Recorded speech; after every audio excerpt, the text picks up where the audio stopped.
Assalamu alaikum wa rahmatullahi wa barakatuh. And Wa alaikum assalam wa rahmatullahi wa barakatuh. Welcome back to our viewers. Apologies for the slight delay. I'm going to make an excuse and say it's because Abdurraheem is up there in a very exciting, nostalgic atmosphere at the moment of Newcastle. And I'm not sure if it's because he's the new manager of the football club, but he's up there and there's a lot of excitement because of that conglomerate that is Saudi backed that is now owning Newcastle Football Club. We've lost him a moment. He's been having some technical issues, but I'm sure he'll be back. So he's up there at the moment and he'll explain why he's there. And you are with us, piece of cake, once again. This is going to be a two-parter. And we're going to be looking at fatherhood, the good, the bad, and the ugly, and touching upon some sensitive aspects, I think, for us as fathers, as parents, and I'm sure many wives and mothers and brothers will have a lot to say in that regard. Abdurraheem, you on mute. Can you take your mute off, my dear Sheikh? Wa alaikum assalam, Brother Khalid Mohammed. So, before we begin this show, this particular session of A Piece of Cake, I was approached by a brother who contacted me on social media and wanted Brother Abdurraheem to clarify a statement last week, which, while I understood the context, Abdurraheem, I think, will only be too pleased to clarify. And that was when Abdurraheem said, you said, my brother, forget about the Sharia for a moment. And so I'm going to let you explain that, inshallah. No, I'm really glad the person asked me to clarify that, because sometimes any one of us could say something and mean something by it, and then people misinterpret what was intended by that. Yeah. So all I mean is that sometimes the skills that are needed, they're really just basic life skills in order to keep a marriage happy and to keep a marriage working. And sometimes we focus so much on, the Prophet said this, and you're my wife, you need to obey me, and you're my husband, you need to give me this and that. And so we focus on what the Sharia says, which of course, I'm sure I did say, don't get me wrong, of course you don't forget the Sharia. Like, if you play it back, of course you don't forget the Sharia, right? What I'm saying is that when it comes to marriage, like, don't be so quick to pull out the Sharia card. Like, don't be so quick to condemn your wife or your husband based upon the Sharia. It's a little bit, I would say, like, for example, if I said forget the hudud, obviously you can't forget the hudud. It's part of Allah's law, right? Astaghfirullah, right? But if I said, but look, if every single time someone transgresses against us, we bring them to the court, and we're going to have the judgment of the court implemented upon everybody who transgresses us in any way that is within the Sharia, right? But this is something really, by the way, just to let you know, this is something really discouraged, within the Sharia, right? Like, you only go to the court under the absolute last, it's the last thing you do, right? Even in Sharia, it's the last thing you do. If someone steals from you, you can forgive them. You don't have to take them to the Sharia court. But once you do, the reason is because once you've done it, that's it. The law has to be implemented upon them. So you can forgive, right? You can overlook. And that's what I'm saying. If you want a successful marriage, that's what I'm saying. Forget the Sharia. I don't mean forget Allah's law, right? I mean, don't be so quick. Even if you just don't think about constant at all having to implement what the Sharia says upon your wife or your husband, it goes both ways, right? I'm saying deal with it with love, deal with it with basic, human, interactive, life skills, right? That are common between two people. That's what I'm saying. If you do that, that's what you want to aim for, inshallah. Right. Jazakallah khair for that. That clarification is very clear. And remember, in that context, I mentioned the athar of liko, who said that he would not call upon the rights he has upon his wife lest she calls upon the ones upon him, and he cannot fulfill them. So he's talking there about the Sharia. It in that goes instance both as ways. well. Absolutely, bro. Exactly. So no, Yeah. ᴜڵīḥ and wa alaikum salam, sister ḻiģᴏᴏᴅ, Octavia, brothers and sisters who've just joined us. So Abdurraheem today and brother Bilal, welcome. Alani, wa alaikum salam tullah. Now, what I wanted to do, and Abdurraheem, we've agreed, and this is going to be the first of two parts, as I mentioned. We've got our brother, dear brother Ilyas, coming with a different angle next week concerning fatherhood. Why I wanted to talk about this, and I hope likewise with you, is there's an idealism on one hand regarding us and the expectations of us as fathers. But then there's a flip side as well. So many of us aspired to, and still aspire, those who haven't got children, to become fathers. The reality is altogether different at different stages of parenting for us. The child is born, with the joy and ecstasy is there. There are those who, unfortunately, and we see this in the Quran as well, who are just wanting this this patriarchy where they want a boy, they want a boy, they want a boy. Alhamdulillah, you and I don't think were like that every time our daughters were born. That was a joyful moment for me, to the extent I was called Abu Banat when I had 8 daughters, and it was on the 9th that my son was born, mashallah, tabarakallah. But that didn't make huge difference to me. I loved having daughters. Brothers kept saying, aren't you missing having a son when the baby's there and you're with your mother? Aren't you looking for a son to come out? And I was like, no, I wasn't. I wanted a healthy child. And every time the child was born, it was a joyful moment for me. But the point I want to mention here, Abdurraheem, that's the initial stage, that aspiration to become a father. Then there are the downsides, the darker sides, the negative sides that are there, which are very rarely spoken of. And there are those who, when the child is born, the nostalgia is worn off. There's that gloom that you can't sleep at night. Okay, the wife is the one usually who helps out. Nowadays, that's changed a lot, where you're both getting up, nursing the child, raising the child and everything. But then some would realize, I don't really like this. I'm not cut out for this, or I don't know how to do this.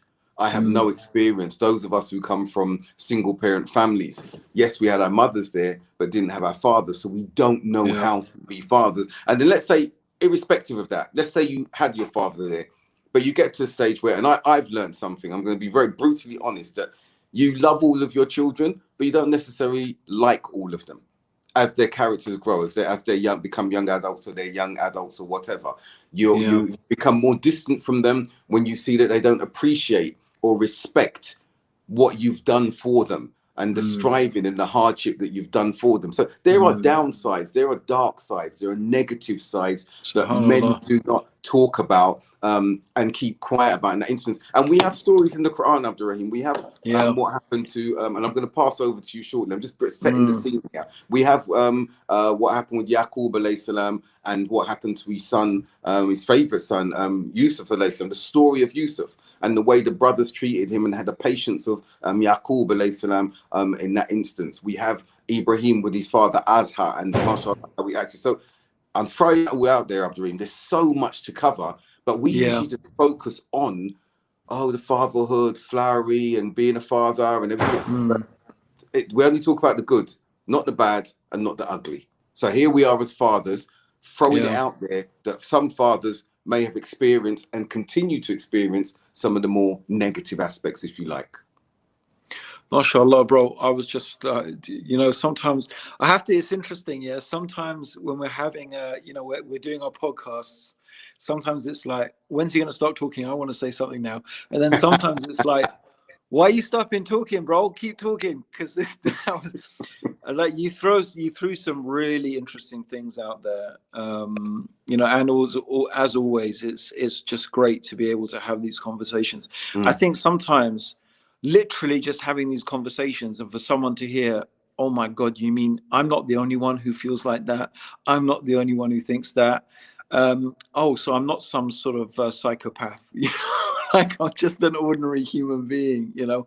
I mean, sometimes that's just, we may not be offering any solutions, but just to hear that, look, that these two guys involved in dawah who've been Muslims for ages, and, you know, you've been Amir of Brixton Mosque for years, I'm running İRA, you know, high profile, I suppose you could call us, but, you know, we have our problems. We're human beings. We have our challenges. I mean, I don't know, bro. There's so many things you think. I mean, the only thing I thought that I might share with everybody, is that, and I might have mentioned this before, but first of all, I find newborn babies, really ugly. Yeah. I don't get why anyone finds a newborn baby cute. They're really ugly. They get cute when they get a bit fatter, and when they start smiling at you and they recognize you. Yeah. But to be honest, my experience, 13 kids I've had. So my experience with, you know, little babies is that it's like totally mummy territory. Yeah. This thing is literally attached to its mother. And I mean, literally, like, coming out of the womb does not mean it's not attached. Like, it's attached in other real physical ways. And like, that bonding is taking place most of the time. I know of, you know, obviously there's postnatal depression and there's exceptions, but generally, you know, that's with the time when this bonding is taking place. Now, I find that a very difficult stage. For me, I find it really, really challenging, because it's literally, this thing has come and taken over my place. Yeah. I won't deny. Like, and if you've only got one, maybe if you've got more than one wife, it's not quite so challenging. But, you know, like, this thing has become the center of attention. Whereas, yeah, you are used to, in many ways, being the center of your wife's attention, right? And then this sort of thing has, and I'm sure that, you know, Freud must have, Freud and some other psychoanalyst, psychologists, probably written volumes on, you know, what something complex, you know, or they probably got a psychological paternal, you know, infant displacement complex or something, right? That, but look, at the end of the day, it just, you know, you don't need to give it a special name. At the end of the day, it's just very simple, right? It doesn't mean I hate the child, absolutely not. It doesn't go that. I mean, you know, obviously that's my child. It's an innocent, you know, being, but I find it a struggle. I won't, and it takes me definitely a certain amount of time to start bonding with a child. I don't have any real any strong feelings of attachment. In fact, to be honest, you know, being there and actually, you know, witnessing my wife giving birth probably actually adds another element of sort of, who are you, this thing doing that to my wife? I mean, obviously I know this is Allah's creation. This is the way it is. And, you know, I had this moment when one of my children was born, and I had real existential questions, like, because what my wife was going through, I was really asking, like, why Allah, why is this, you know? I was really honestly suffering, you know. I was really suffering spiritually, emotionally. And then this amazing thing happened, bro, is that when she was born, and she was born on Eid, this child, yeah, she was born on Eid. When she was born, the moment she was born, the nurse gives her the baby to my wife. And my wife, having gone through all of this pain and everything, bro, she looks at her and says, "Oh, my baby, what would mummy do without you?" SubhanAllah. Bro, it was literally this moment, like, even telling it, my hair stands on end and I feel like really emotional, because it was like Allah just answered. I mean, obviously there was that moment, that deep moment, but it was literally a huge answer for, like, not just that question I had then, but so many questions to do with suffering and pain. And like, how much love comes out of how much pain. What a paradox. How paradoxical is that? So that was, and so her name is Ayat, because she literally was an ayat. She was not an ayah, she was many ayat. So yeah, but I mean, it's just about fatherhood, bro. It's just the complications, the problems, the, you know, the possible detachment, maybe even resentment that some people may feel as dads towards their kids. And I guess it's quite possible that unless you get a grip with it and you have something to balance it out, like your realization, this is an innocent being, this is a pure being, you know, it's not guilty of anything, right? But it's easy to see how that may, for people who perhaps are not so skilled in self-mastery, you know, and they don't have that grounding, that could easily turn into something, you know, really more unpleasant, right? That Right. resentment could build and build and build. And I think everyone needs to make sure that if they find that happening, they need to get help, and, you know, they need to be able to talk to someone about it. That's my experience anyway, No, bro. I stuff mean, like I'm sure. and as usual, your brutal honesty. That's why we're here. I think this is one of the things you and I share. But what you said, there's some things you said that I think are amazing. What you said about that moment, about the questions you were asking concerning your wife and everything like that, when the pain she was going through. And between us, we've got a lot of children. You've got 13, I've got 16, mashallah, tabarakallah. Mashallah. And 10 daughters, 6 sons, mashallah, tabarakallah.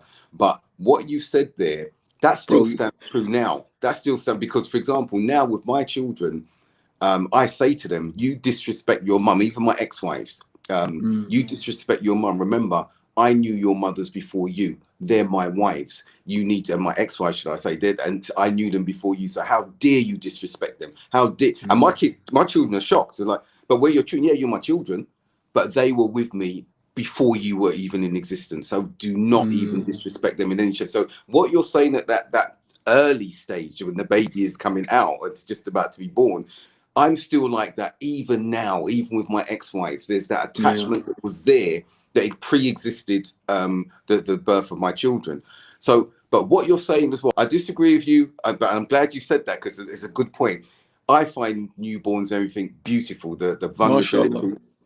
and everything there. I think my challenge. I mean, you know, when I say newborn, I mean the first, literally the first, like, Oh right, yes. No, I know, the first yeah. week or something like that. The Mashallah. first So 2 for me, weeks. no, I see that vulnerability. I see that for me, that care, that nurturing. Like, for example, my son, Mashallah, my first mashallah. child was born after 9/11. Ilyas, he's with me now. He's 20.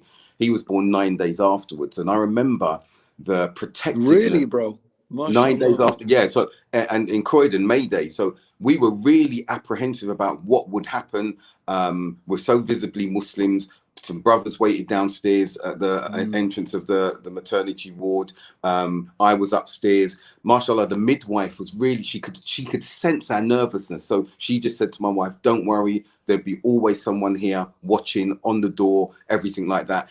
And so that vulnerability at that particular stage, that protectiveness I felt for him, like I felt for all of my children, is something that I felt in the early stages. It's later on, when you see, I think the mothers they're always closer to the child. They're always, when you feel there's an enabling with bad behavior, when children are developing to an extent where they're testing the waters and everything and being spoiled by their siblings.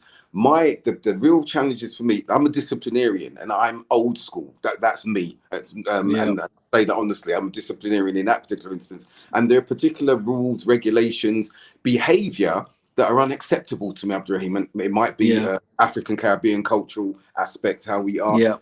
But we know from the Deen as well, you can't say oof to your parents. Now, trust me, my children have said a lot more than oof. Okay, to be frank with you. And so these things, you're like, but the Dean says this, and not doing what you said, like being prescriptive, but it's like, well, whoa, hold on a minute.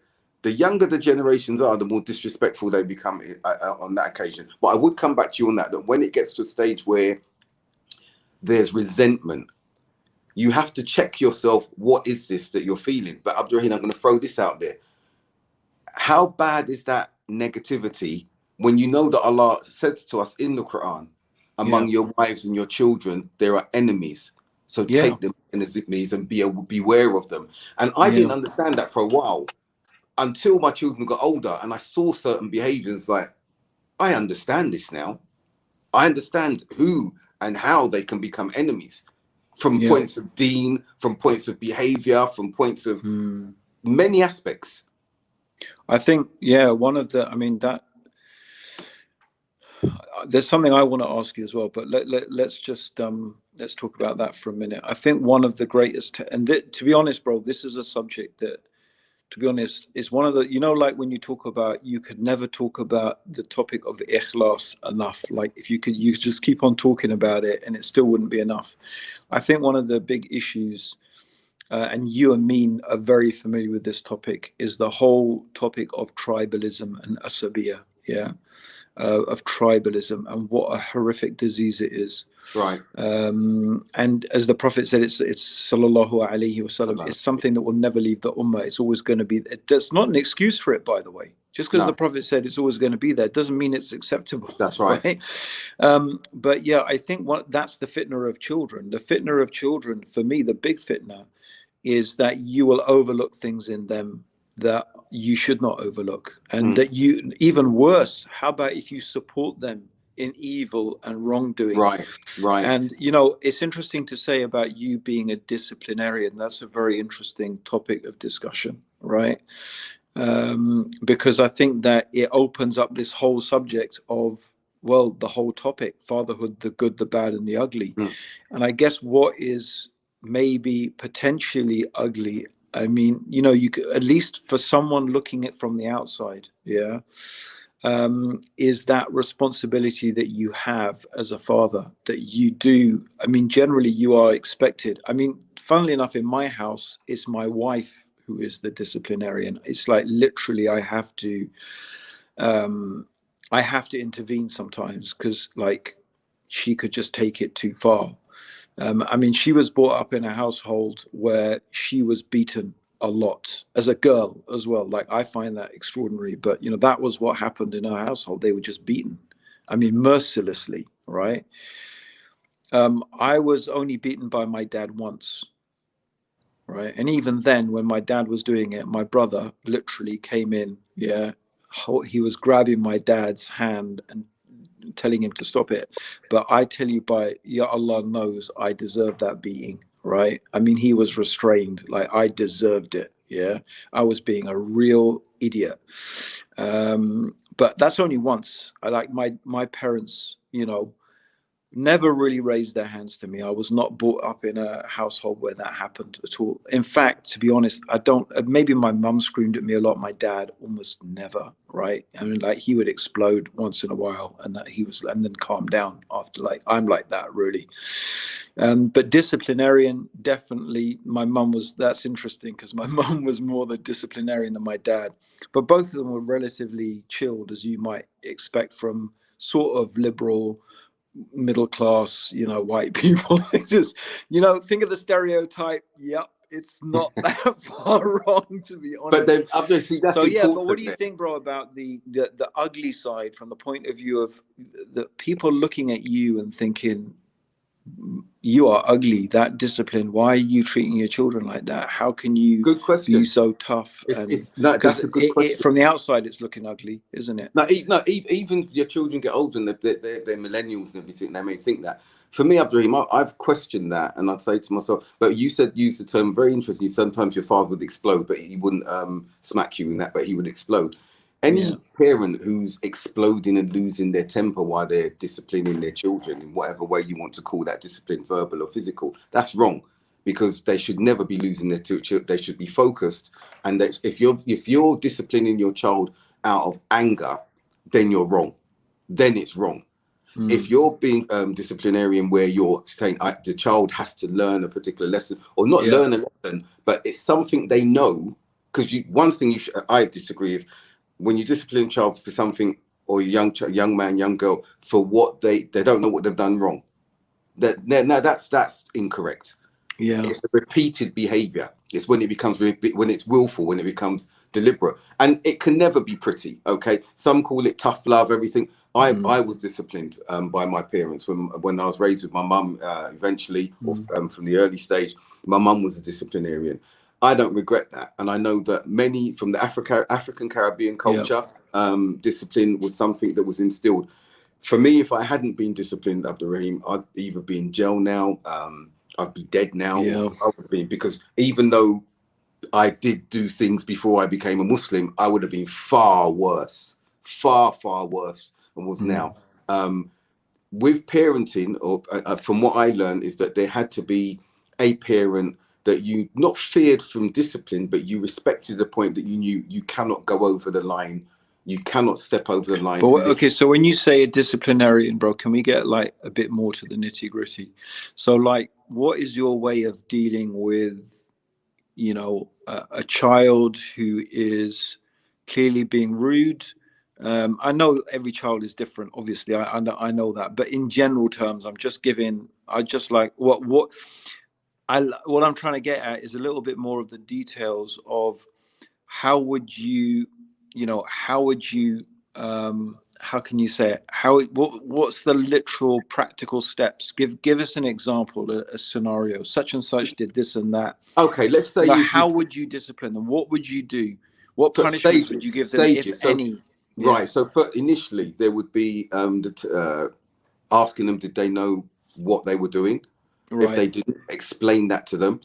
Let that explanation continue over and over for a few times. But when you saw that this was a willful, like lying, for example, or stealing, my children are thieves, but being dishonest about doing things, or in that, and explaining from the dean, explaining practically, explaining morally in those ways. And then that builds up into something where it's causing others harm. You're causing others to get into trouble. You're causing problems for others in this way here. Now, the next stage will be a warning after that. If that's going to continue, you will be smacked. It will proceed to that point of smacking. But before that, maybe a stage before that, grounding, not speaking to them, not giving them the treats and everything that they will have, then the smacking. And sometimes... So, okay, you would call disciplinarian applying some type of physical force? Yes. Yeah. Yes. You see, it's interesting here, like that, I'm very strict on not allowing that at all. I don't allow any type of physical disciplining of my children by my wife at all. In fact, I've told her that is my line. Yeah, she is not allowed to lay a hand on them. She can discipline them, right, whatever way she likes. But, and you know what spurred me on is what Sheikh Nasruddin al-Albani, his fatwa on this issue, that he did not consider it permissible to deliver any type of physical punishment except for abandoning the prayer. That's the only thing that he allowed a person. And the reasoning is, which I think is a very sound reasoning, is that physical punishment is literally the most severe thing that you can do. And if you're going to punish them for other offenses, like, the problem is you make abandoning the prayer, like, how do you make it more serious? How can you make them understand that the evil of abandoning the prayer is way more than the evil of, I don't know, whatever other thing that you've punished them for, right? And I think this is the issue, one of the issues that definitely, that I don't think I struggle with it, but I definitely think my wife struggles with it, is consistency. So she's quite disciplinarian, although I have a line on physical punishment, but she's a very strict disciplined person. But the thing that I have a problem with, I'm interested in, do you think you have a grip of this, right? I guess I've introduced the subject, is that how do you make sure, number one, that the punishment fits the crime? And how do you make sure that the punishment is proportionate? And you're consistent. Okay, this is the thing that I find is a real problem. Is, not with you, bro. Obviously, I don't know whatever, but within my own context, not me personally. Is consistency. Like, so a person may do something, a kid may do something that is really outrageous, and you laugh and giggle at it. And then they do something like spill the milk, and they get flipping a smack round the ear hole, right? And it's like, like you've seen it, bro. You've seen these horrifically badly behaved kids, because parents think it's all right for them to behave badly, but if they do some other seemingly random thing, they'll just get shouted and screamed at. So what do you think? No, you're right. I think consistency is a difficult thing, and when looking at this, what are we looking at, or what are parents who are like this looking at in the instance of discipline? Now, you've just mentioned something. Some of us from our backgrounds, I've seen children, starting from a young age. We see it in the supermarkets. We're seeing it in our communities where children hit their parents, where children defy their parents openly. I remember, and I remember as a Muslim, but it wasn't Muslims in the car. I was following behind a van, and I saw a white man, young man. He must have been in his mid-20s, and it's clearly his father sitting beside him, and they were clearly arguing in the van. And then it shocked me what I saw, and the son proceeded to pummel his dad in the side of his head continuously, repeatedly. And I was following. I actually carried on following them because I thought I'm going to pull up and jump in and see what I can do. I couldn't in the end. But I've seen children grow to the extent where they physically harm their parents or psychologically harm their parents. I'll give you a Muslim example. The single mother, and I had to I pulled up her son.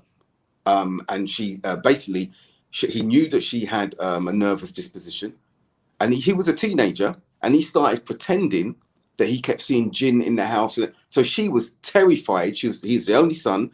She was terrified to be in the house on her own whenever he went. And he would be giggling. I've seen him talking to his friends. He'd be giggling, saying what he'd been doing to his mum. So when we realized this, she said, "Can you speak to him?" I took him out. And I said, "You haven't got a father figure there, but I'll treat you like a father figure." And then he became very clear. He'd be taking money from her to go and do the meter, to put money on the electric or the gas or whatever. And he'd be spending 3/4 of it and say, "No, it's the people at the shop, And she'd be going down there, remonstrating, shouting, "Muslim woman." They think she was some mad woman. Okay. There are other cases. There's a brother that you and me knew who was an elder to us. I'm not going to mention his name. Yeah.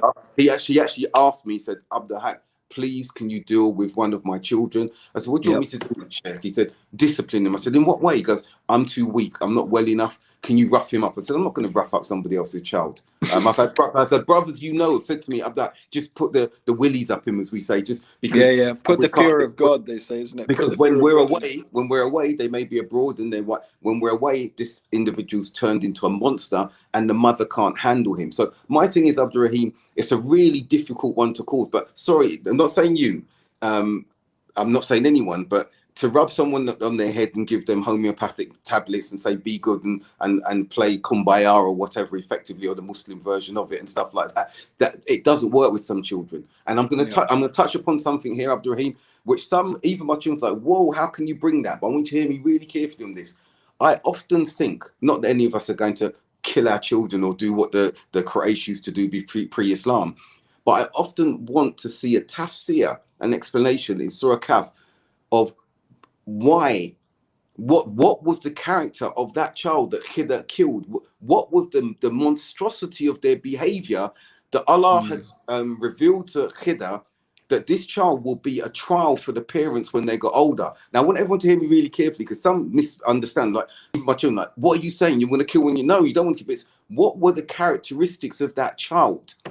And I know it's from the unseen that would have made that child a trial for the parents. And I'll come back to you shortly, because I'm thinking, do any of our children sometimes possess those characteristics where we have to say, "Look, you've got to get this under wraps now, because once the pen is no longer lifted from you, if you've got these traits, you are going to be one who earns the anger of Allah, because you will never be pleasing your parents in the one instance." And we know that obedience to parents in the khair, in the good, is obligatory. So I often think about that, like, what was the characteristics of this child? What was the evil he was going to bring upon his parents that Allah? I think in one translation, Dr. Mustafa Khattab's translation, it's interesting that I came across the way that he had translated it, which I guess was like he was putting a type of tafsir on it. That's what I think. Which it was interesting, because I thought, oh, I'd never read it like that before. He said he mentioned in his that the meaning of what he says is that this child was going to lead them towards disbelief. SubhanAllah. So his behavior was not just his behavior causing them anxiety. It was of such a nature that he was going to lead them into disbelief, and they were righteous people. So Allah was protecting them from falling, which again goes back to this what you mentioned, the Quranic, the meaning of the Quranic verses, where that your wives and children, or your husbands and children, I suppose it could mean either, right, are a trial. They are a test for you, right, and they can be a source of evil, right, for you. So that's perhaps, maybe that's why that he was, had that, And let me it ask could you be. this, Abdurraheem. Let me ask Yeah. you this. So, for example, now, well, let's give examples. I know of brothers and families. The daughters are out completely dolled up in makeup, leaving the home in that way. Yeah. The sons are not leaving the home, not practicing and going out to do evil. And they're living under the father's roof. They're living under the mother's roof and everything. And you've tried to have a middle ground Yeah. with them. We've compromised some of our values. We've even had the lesser of there's been two evils that we've perceived, two evils, and we've adopted the lesser of the two evils just in order to try and engage and be there with our children and show them that we're trying to be close. And the more that we've done that, the worse they've become in Yeah. their practice of the deen, in their relationship with you, because now peer groups have become the family unit, like when we were younger to an extent, but more so because of social media and everything. So everything that you've tried to do, in the sense that those parents who have not been disciplinarian, I'm not saying being disciplinarian always works. I believe it worked with me, and I know a lot of black family friends and everything, and people that I've met, and even when I read what some of the stars and everyone have said abroad, and they've said, if my parents didn't discipline me, I'll be somewhere else. Some have said, no, it traumatized me and whatever. As you said, where is the consistent line, and is it a hard and fast rule that it works, it doesn't work, or whatever? Even now, our children, they just have to call social services, like some Muslims, young ladies have done. My parents are forcing me to wear hijab, and I know this happened in Tooting. Police have turned up, taken the young lady away from the family, and she's gone into care, and the hijab and everything's gone off. So what I'm saying is that it's a difficult one to call, but talking about us as parents now. So for me, and I know other fathers, it's got to a stage where it's like, you know what, I give up. So with some of some children, it's like, do what you're doing. You can't cut off family and everything like that. But I never had favorites. I always made sure I didn't have favorites. But there are those who I'm closer to than I'm not closer to. But it gets to the point where you're like, I don't like that child or what he or she has become. I love them, but I don't like them. And they may have the same feeling for you. But one thing, Abdurraheem, that I say as a parent, and I'm old school in that way, we're not here as parents to negotiate with our children. Yeah. That's not what parenting is. When you start negotiating with your children, okay, as far as I'm concerned, you've lost that relationship role between father and son, father and daughter. It's not a negotiable role, and they're not our friends. So when you're trying to sort of, I'm going to do this for them if they do that for me, and you see parents negotiating and bargaining with their children, no, that's something I totally disagree with. I cannot accept that. Yeah, I mean, I think my attitude is a bit different. I think that, like, my attitude, I try to have this attitude. I wouldn't say I'm that consistent about it, but and it's interesting because I think it ties very much into what you were saying about you love them, but you may not like them. And it's a bit different. I think, like, first of all, there's a stage when children are not children anymore. They're adults. And I think personally, I think it's really problematic when you don't treat them as an adult. And then you complain, why are you behaving like a child? Because you keep treating them like a child. Yeah. Right. And like, I find a lot of this sort of this psychosis, I know that's not the right word, but this sort of almost schizophrenia that people have in the way that they treat their children. On one hand, they want them and talk to them and expect them to be like adults, yet they'll constantly, interact with them and treat them as if they are children. I don't see how that is healthy on any level. And so from my perspective, like, although having said that, with my kids, to be honest, when my girls, when their periods start, I say, you're a woman now, and that may be young, like they may be 13. I know they're not really a woman, right, in the sense that we may think of it. But I know, well, at the end of the day, you know, I used to say this back in the days in my talks, stop stop.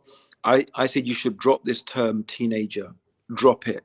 There never was such a thing as a teenager. That's true. Like, this is a new thing in human history, this That's in-between right. stage where you're a teenager and somehow you get some special dispensation, yeah, to behave in a particular ridiculous way because you're a teenager. Right. Yeah.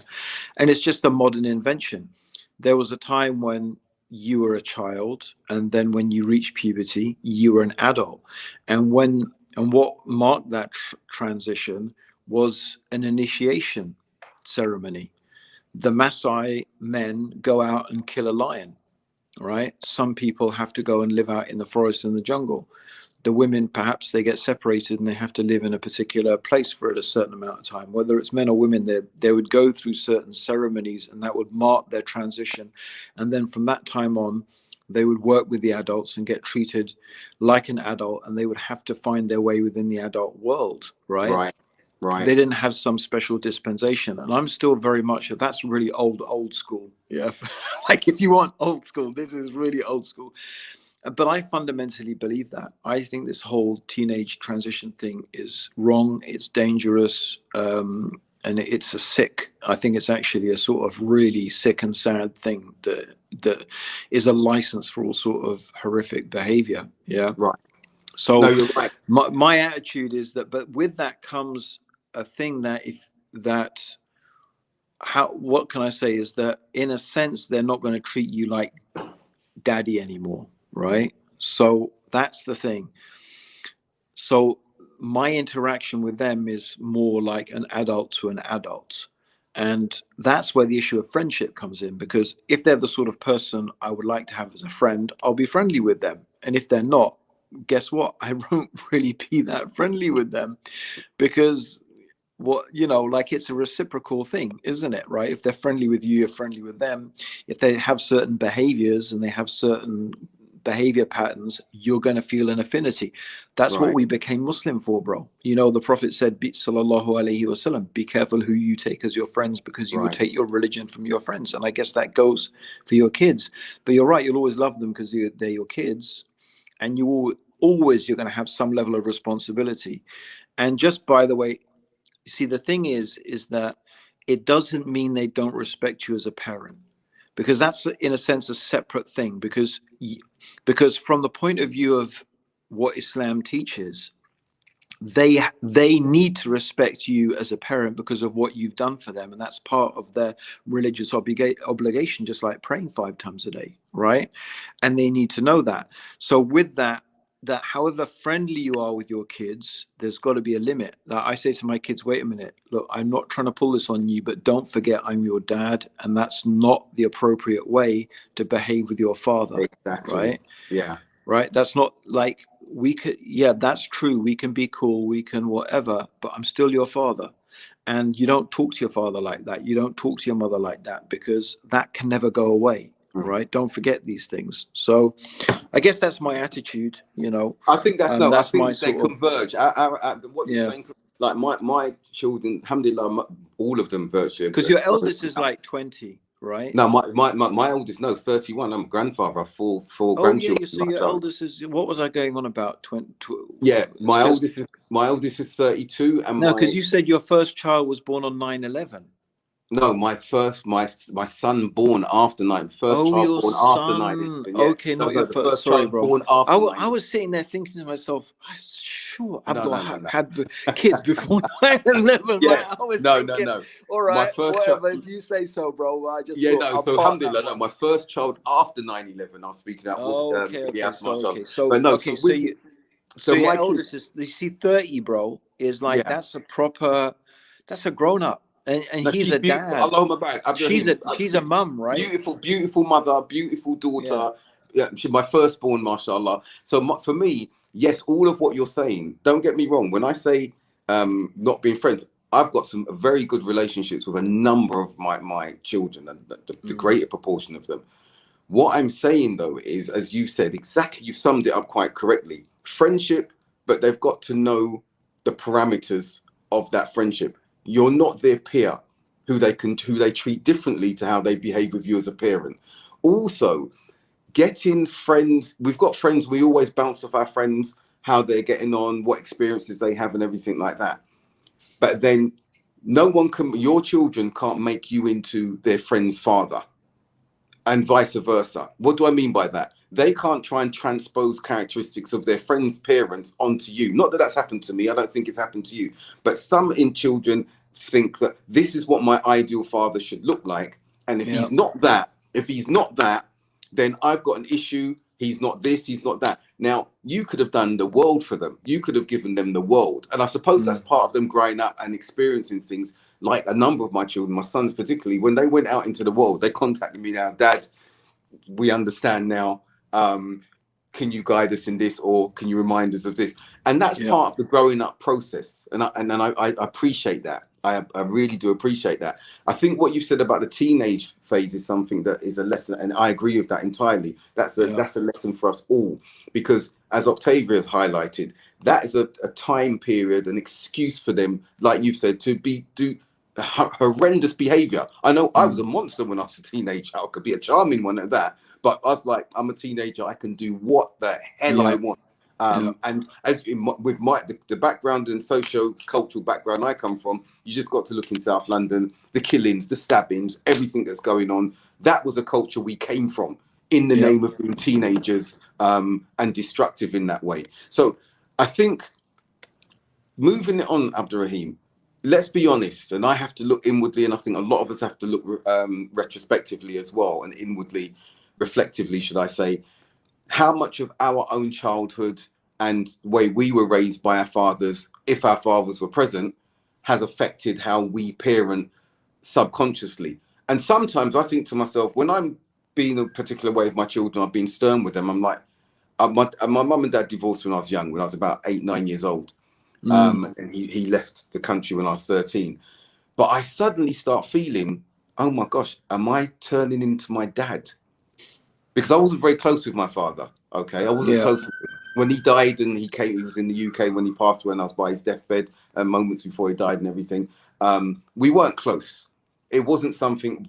Was there remorse when he passed away? There was remorse. He's my dad from a biological perspective.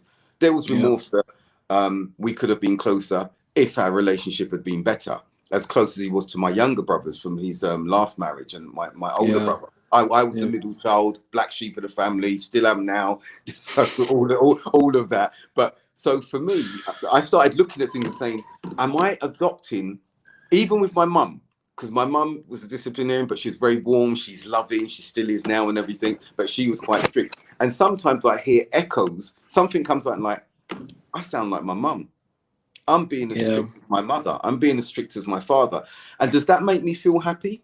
No, it doesn't. When my wife is telling me she sees particular traits in my sons, the good, the bad, and the ugly, and she says that this one particularly resembles you, not only in features, but in his fearlessness and his arrogance towards me and his defiance and everything like that. And I'm like, no, he doesn't resemble me. She goes, he does. This is you. This is you. So, and I'm like, whoa, hold on a minute. If I was like that, I must have been a monster when I was a child. There's all these things that come back, and it's difficult when you are looking at yourself as a father, as a parent. So some of us, some parents, and I'm going to say this, Abdurraheem, I don't know about white fathers. One day I said, no, more than one day, recently I said, I know why fathers sometimes get up and disappear. I know what, and it shocked me that I had that. I've never done that. I've raised all my 16 children. But I know why now. So like to say, well, hold on, I'm not appreciated. I've gone through all of this. All these children have grown up. And I'm not appreciated. Totally get that. And you know what? That. So I realize now, and I've read about black fathers, white fathers.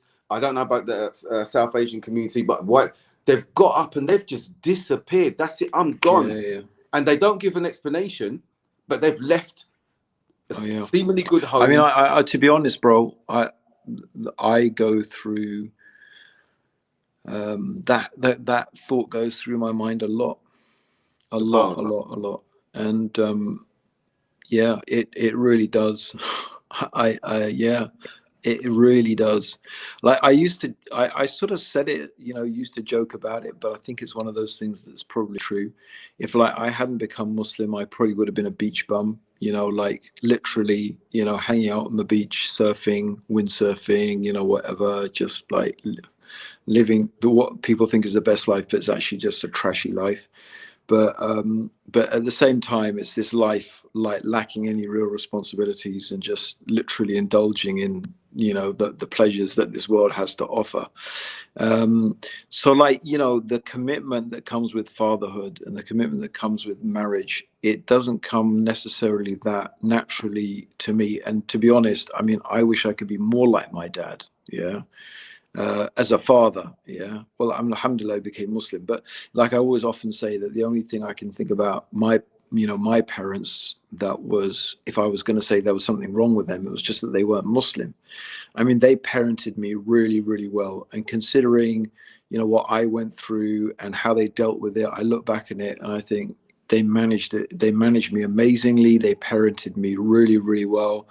And, you know, like I have so much to thank them for, you know, the good side of me that, you know, that there is, and including, you know, sticking around, you know, and being there for my wife and my kids.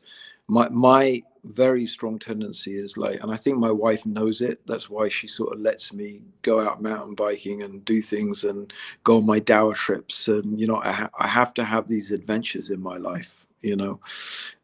Because yeah, I literally could. I honestly, bro, this is, and I've had these conversations with my wife generally about men, and maybe this is an interesting thing. You know, because it's about fatherhood.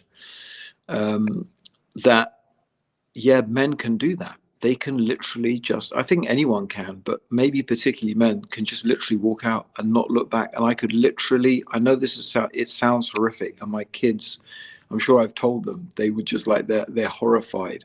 And it's not that I don't love them, it's just that I have this very scary ability just to switch off and not think about anybody or anything. And you know, that's I can do it literally very easily.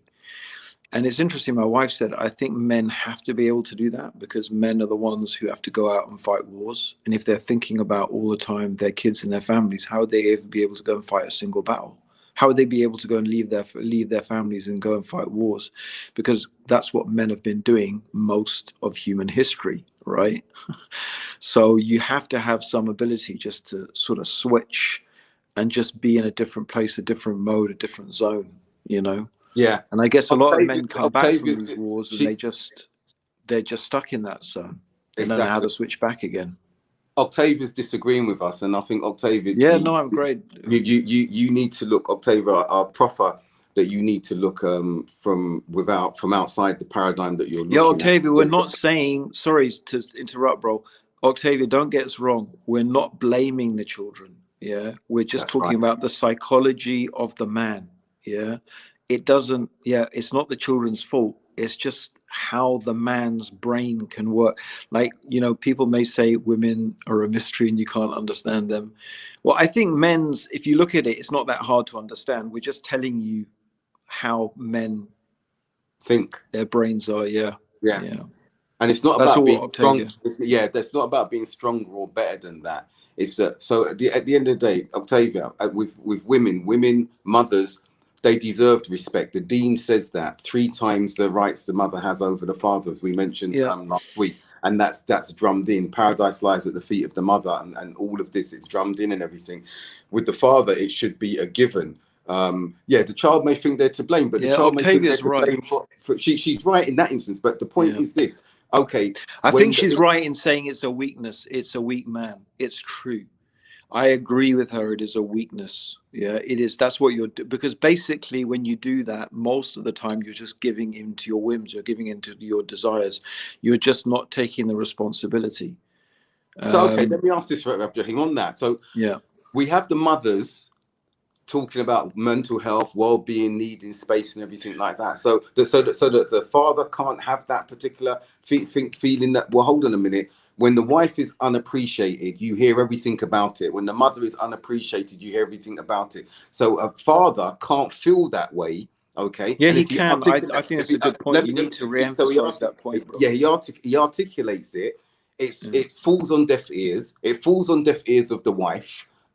It falls on everybody's deficit, and he just says, "I need this space. I'm going to do me because I appreciate me."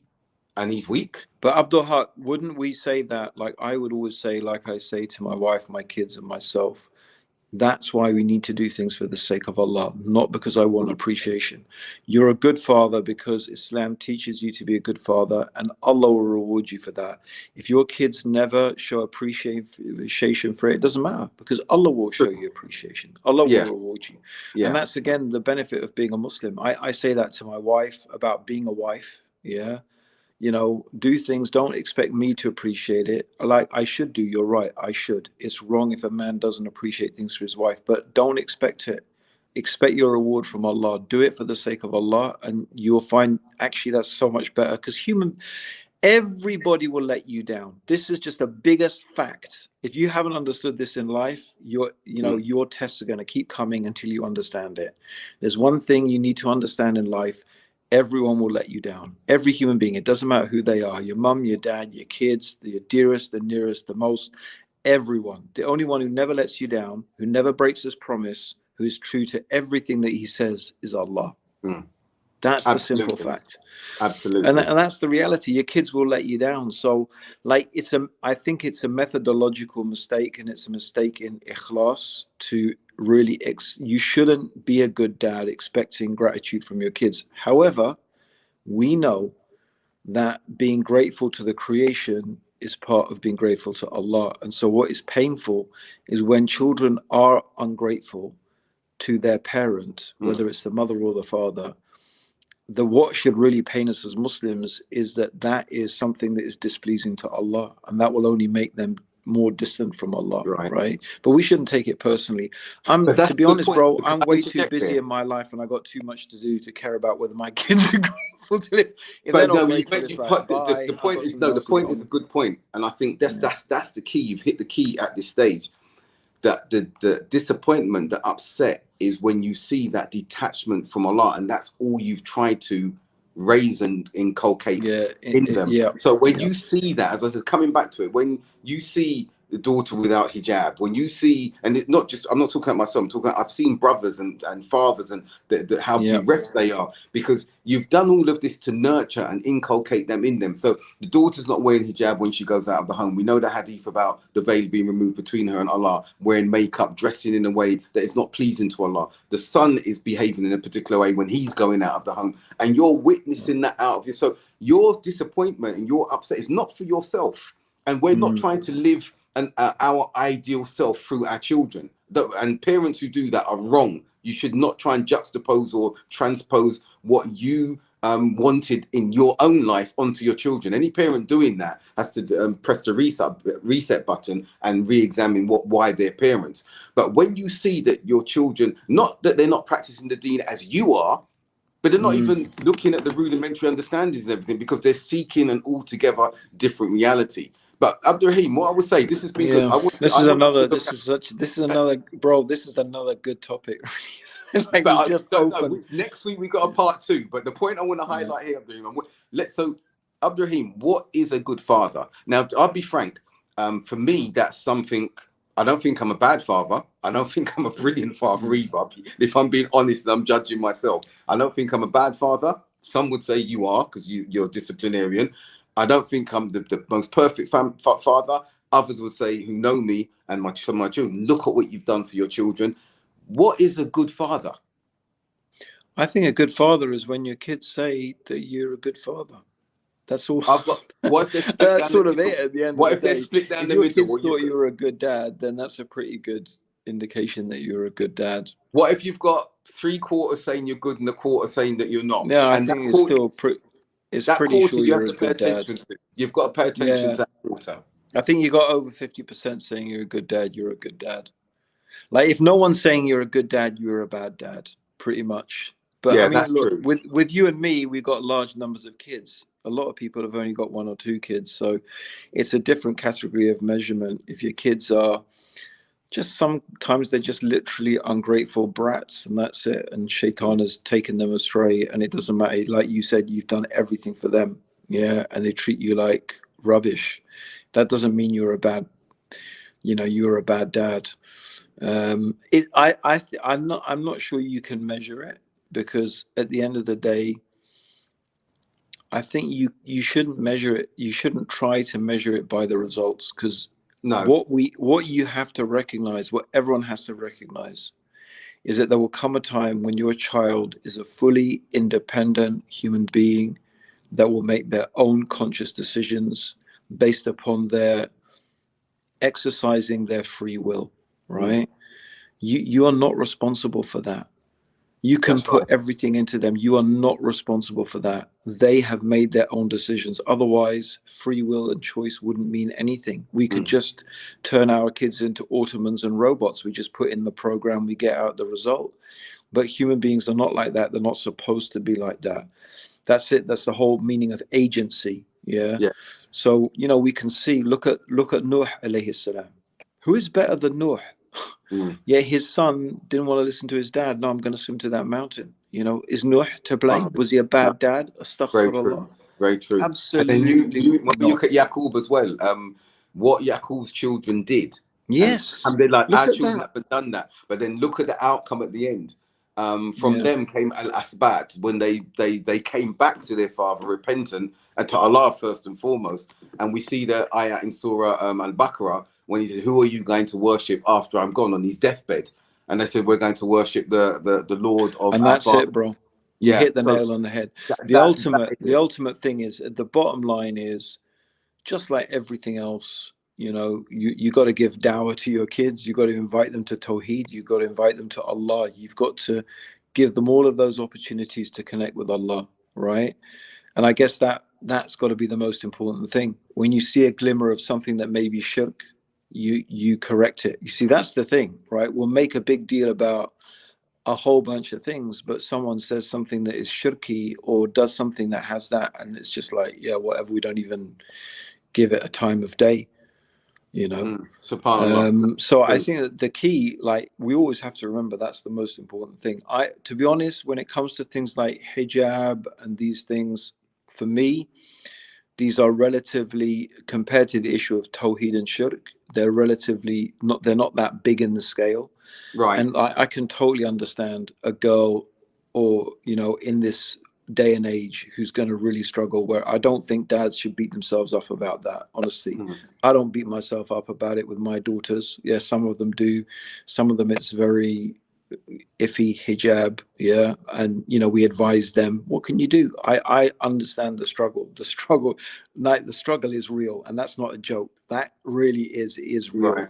And I don't think often they don't do it out of rebelliousness or wanting to displease Allah. It's just that, like most human beings, bro, we're social animals. We find it really hard to go against the grain and to stand out and be super different from everyone else, right? Right. We just want to fit in. At least, you know, not to stand out too much. So that's how the hijab, but it's there and they're proud of it. But, you know, you and me wouldn't define it as a hijab. It's like, that's not hijab.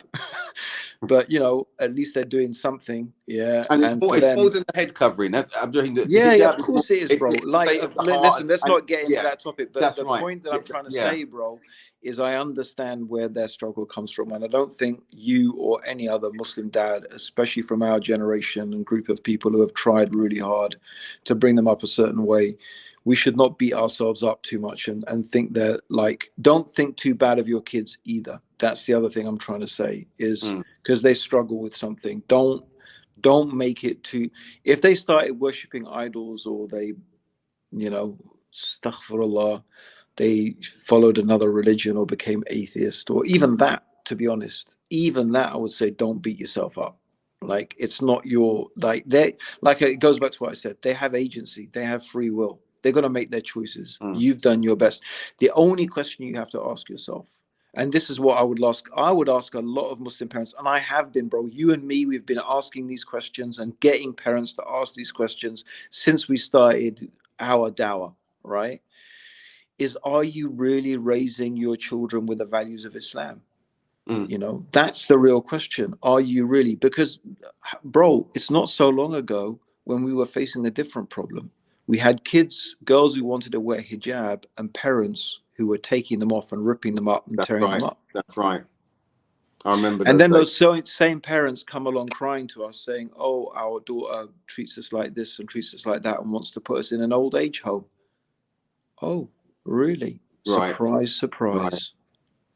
Yeah, no, those days were not that far. Now, Abdurraheem, as usual, this has been a fascinating discussion, and brothers and sisters and non-Muslim guests who are looking in and watching, you'll see Abdurraheem and I, we share personal thoughts, personal experiences, which is a big thing to do. Actually, I didn't plan to share some of the things that I shared, and I'm sure Abdurraheem didn't, but that's part of being transparent. One thing that you'll see with Abdurraheem and myself is that we wear our heart on our sleeves, warts and all.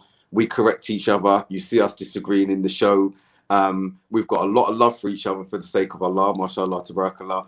And it's safe with us sharing. And one of you, I think it's Ibtisam, some of you brothers, sisters, ḻḥľ all of you have made some amazing contributions. But one of you mentioned about being safe, your children being safe, secure, not only mentally and physically, but spiritually, being raised in that environment under your household. Yep. And that, and especially in the West, that's a really, really important achievement to enable our children to be in such an environment. So yeah, what's a good dad? As Abdurraheem said, how can we define that in and of itself? We have the parameters, we have the religious guidelines in that instance. The bad side of it, we have to check ourselves. Is it us who that badness is coming from, and we're bringing it up from our childhood or previous experiences and everything? There's an element of that may be in there as well. Some of you may not have heard that phrase of loving your children but not liking some of them occasionally. yeah. That's a reality that's there. And I think what Abdurraheem was saying about the detachment issues, that on what I said about fathers and everything, can be, all of these are things we want to share.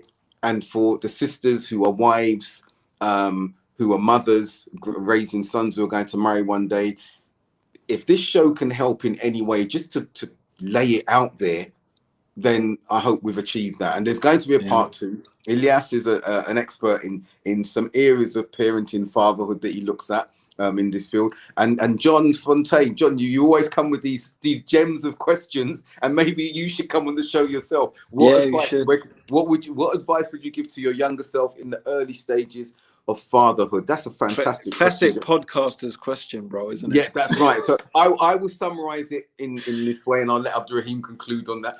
What I would say to myself, to be patient with myself, that it's a completely clean slate and canvas, that I was not always going to get it right, and that whatever picture I had in my head about what fatherhood looked like, to make sure that I'm following the prophetic model in his character and how he was with his children, and nothing else. No one else. I would say to myself as a younger father, I would actually tell myself to chill out a bit. Definitely. I would tell myself to chill out a bit.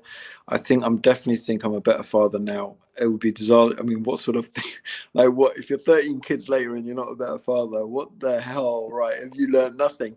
So I would definitely tell myself to chill out, especially with my two boys. I remember I was probably way too tough and harsh with them. There are some things that are still etched in my brain that I did to them, that until today I feel like that was just so wrong and over the top.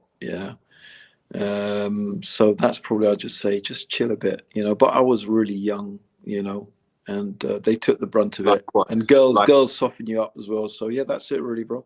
Jazakallah khair. It's been amazing, bro. It's been another, bro, we have a discussion like that, and I feel from our discussion, right, it's like the Hydra's head, except that's a negative example to give. But you chop one off and like another 5 come. It's like we deal with this topic and another 10 topics come out of that one topic. It's just like, but yeah, it's been a fantastic discussion, bro. And Jazakallah khair. It's been so interesting as always, bro, listening to what you have to say. And I love it because apart from anything else, bro, you always get me thinking as well. I love that. It doesn't happen that much these days. Likewise, Abdurraheem. And I think that our brothers and sisters who've contributed, John, with that yeah, golden Jazakallah question, khair for everyone's Sister contribution. Amal, ḻiḥ-ḻaḥ, all of you, Octavia, Malahat, Bilal, so many of you, Alpha, have given so much. We're reading what you're saying. I think you know that we're not ignoring what you're saying. Some of you are challenging us as well, which I think is excellent. And may Allah accept this all from us. Ameen, I'm ameen. including all of you who've contributed. And we look forward to seeing you next week for a part 2 of this fatherhood. Now, sisters, when it turns on to focusing on our sisters, on women, remember, we're not going to come from that major patriarchal misogynistic perspective, but we are going to move down that direction. So you need to be ready for that as well, inshallah. So you didn't offend anyone, Octavia. Don't worry about it. Not at all. We like your interaction. Okay, bro, that's it from me, inshallah. Bro, it's been a pleasure. This is Abdurraheem Green, and that one over there is Abdul Haqq Baker. And this has been a piece of cake. Assalamu alaikum wa rahmatullahi wa barakatuh. Wa alaikum salam wa rahmatullahi wa barakatuh.